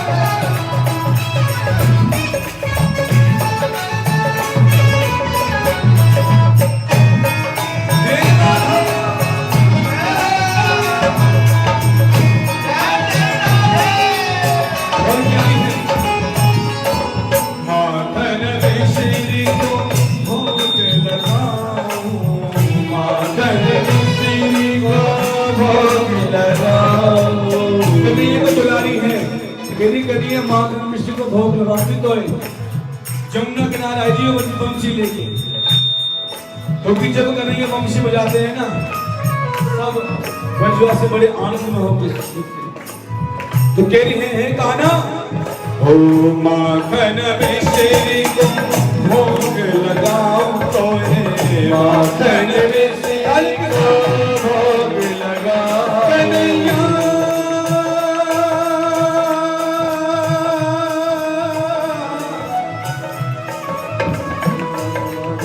हे माधव हे काना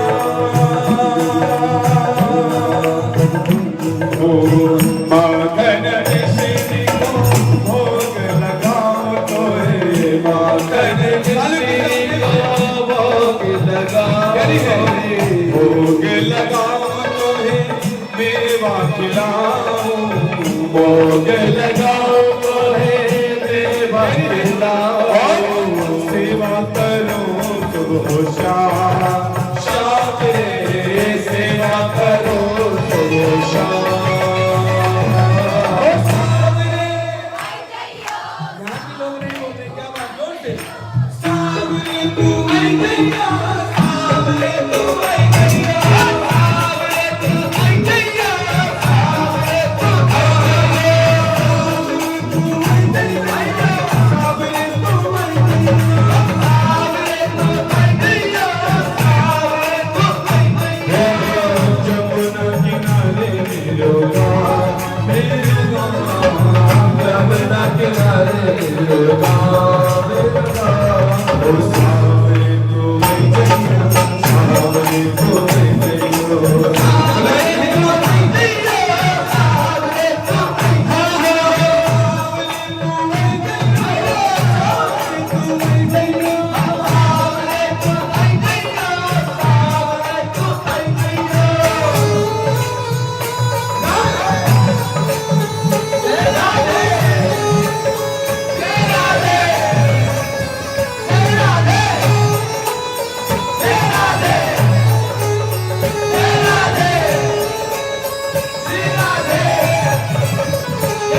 राधे राधे गोविंद गोविंद राधे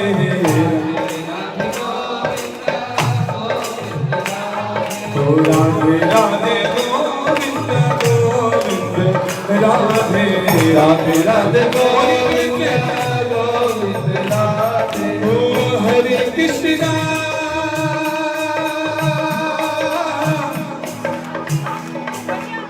हरे कृष्णा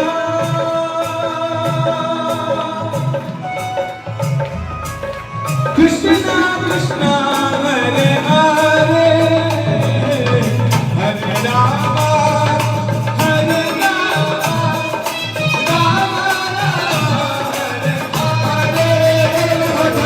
हरे कृष्णा हरे कृष्णा कृष्णा कृष्णा हरे हरे हरे राम हरे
हाथ आगे शुद्ध मोहम्मद बोलिए हाथ बढ़ाइए तालियों के साथ हरे